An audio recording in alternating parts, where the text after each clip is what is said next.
నమస్తే అండి, welcome to Guntur రుచులు. ఈరోజు అయితే ఇక్కడ రెసిపీ ఏంటో అని చూస్తున్నారా? మునగాకుతో చపాతీ అండి. చాలా సాఫ్ట్గా వచ్చేసింది, చూసారా? నేనైతే ఇక్కడ పెరుగు అలాగే టమాటో ఫుల్ మక్నా కర్రీతో సర్వ్ చేసుకుంటున్నాను.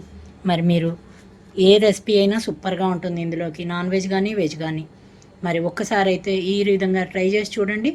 మునగాకైతే మనకి కూరల్లో కానివ్వండి, ఇలా చపాతీ పిండిలో లేదా రైస్తో కానీ చేసుకోవడం వలన హెల్త్కి చాలా బెనిఫిట్స్ ఉంటాయండి. ముఖ్యంగా మనకి హార్ట్లో బ్లాకులకి అయితే చాలా చాలా బాగా పనికొస్తుంది ఈ మునగాకులో ఉన్న పోషకాలు. మరి ఇంకెందుకు ఆలస్యం, ఈ విధంగా ఒకసారి ట్రై చేద్దామా?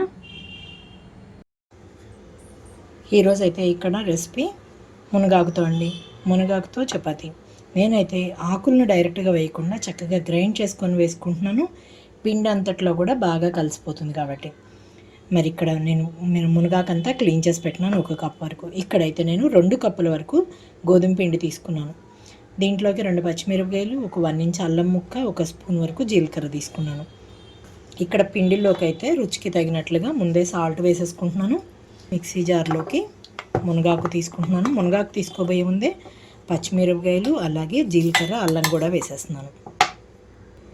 ఇక్కడ మునగాకంతా ఇందులోకి వేసేసుకుంటున్నాను. క్లీన్ చేసి పెట్టుకున్న మునగాకును మొత్తం కొద్దిగా వాటర్ వేస్తూ మెత్తగా గ్రైండ్ చేసుకోవాలి. ఇక్కడ కొంచెం వాటర్ వేస్తున్నాను, మూత పెట్టేసి మెత్తగా గ్రైండ్ చేస్తున్నాను. ఇక్కడ చూసారు కదా, మిక్సీ జార్లోకి మెత్తగా గ్రైండ్ అయిపోయింది మొత్తం కూడా.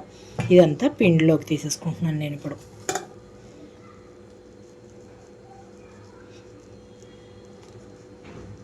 పిప్ అవసరం లేదు అనుకునే వాళ్ళైతే మీరు మొత్తం కూడా ఫిల్టర్ చేసుకోవచ్చు. కానీ మునగాకైతే మనకి మంచిదేనండి, కాబట్టి మీరు ఏమి పిప్పి తీసేయాలన్న ఆలోచన కూడా అవసరం లేదు. మెత్తగా పేస్ట్ అయిపోయింది ఇక్కడ.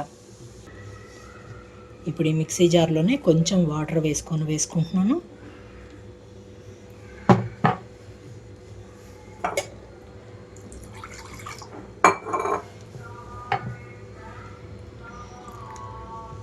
కొద్దిగా వేసుకుంటూ పిండి అంతటిని గట్టిగా కలిపెట్టుకోవాలి.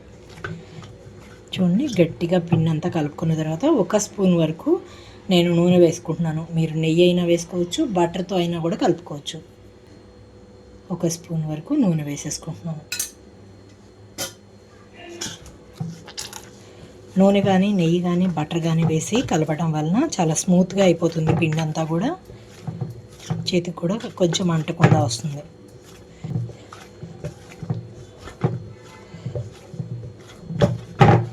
చూసారు కదా, నేనైతే మూత పెట్టేసి ఉంచుతున్నాను 1 అరగంట పాటు.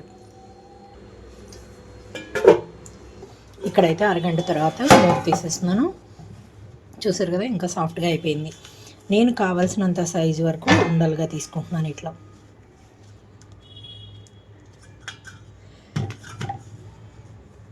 మీకు కావాల్సినంత సైజులో ఉండలుగా తీసుకొని చపాతీలు మామూలుగానే మీరు చపాతీ ఎలా నొక్కుంటారో అలాగే నొక్కోవచ్చు.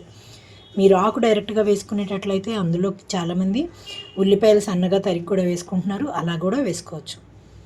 ఇక్కడైతే నేను పీట మీద కొంచెంగా పొడి అప్లై చేసుకుంటూ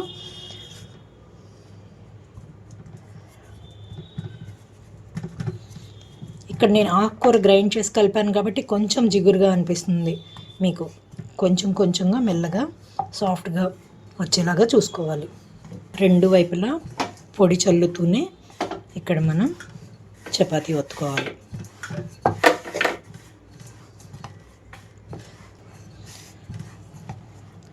గ్రైండ్ చేసుకున్నాం కాబట్టి ఇందులోకి ఆకు మరీ మీకు అక్కడక్కడ ఎత్తుగా అనిపిస్తుంది, సాఫ్ట్గా రావట్లేదు, ఒకేలాగా అనుకోవడానికి లేదు.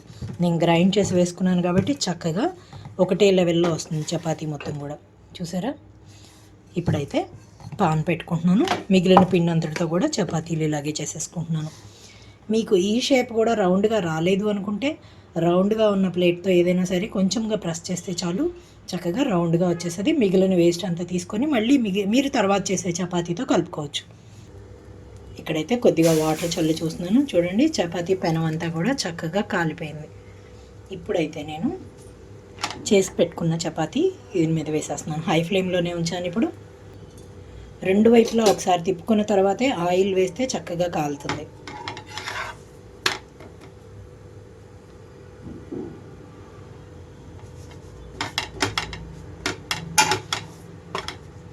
చూసారు కదా, రెండు వైపులా కొంచెంగా పొడిగా వచ్చిన తర్వాత దీనిపైన నేను ఒక స్పూన్తో ఆయిల్ వేసేసుకుంటున్నాను. ఎక్కువ ఆయిల్ కూడా పట్టదండి, కొద్దిగా ఆయిల్ తక్కువగానే పడుతుంది.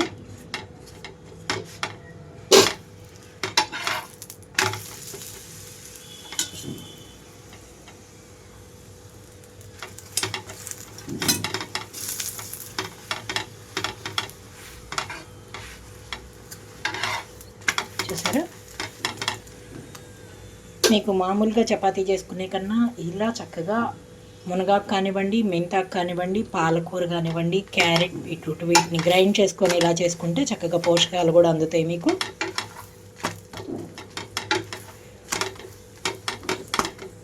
ప్లేట్లోకి తీసేస్తున్నాను. ఇంకా మిగిలిన చపాతీలన్నిటినీ కూడా ఇలాగే కాల్చుకుంటున్నాను నేను. చూసారు కదా, మునగాకుతో చపాతీ రెడీ అయిపోయింది. చాలా సాఫ్ట్గా వచ్చేసింది. మరి ఈ విధంగా అయితే ట్రై చేసి చూడండి. నేనైతే ఇక్కడ పెరుగు అలాగే టమాటో ఫూల్ మక్నా కర్రీతో సర్వ్ చేసుకుంటున్నాను. మీరు ఇందులోకి ఏ వెజిటేరియన్ కర్రీస్ అయినా సూపర్గా ఉంటాయి. ఏవీ లేకున్నా పెరుగుతో అయినా కూడా చాలా చాలా బాగుంటుంది. మరి ఇంకెందుకు ఆలస్యం, మీరు కూడా ట్రై చేసి మీరు మీ ఒపీనియన్ అయితే కామెంట్ బాక్స్లో పెట్టండి. అలాగే మీలో ఎవరైనా మా వీడియో ఫస్ట్ టైం కానీ చూసినట్లయితే ప్లీజ్ మా ఛానల్ని సబ్స్క్రైబ్ చేయండి. అలాగే మా వీడియోస్ని లైక్ చేస్తూ షేర్ చేయండి. పక్కనే ఉన్న బెల్ ఐకాన్ ఆల్ ఆప్షన్ని క్లిక్ చేస్తే మేమిచ్చే వీడియోలన్నీ మీకు నోటిఫికేషన్స్ వస్తాయి. Please encourage me and thank you for watching. Thank you.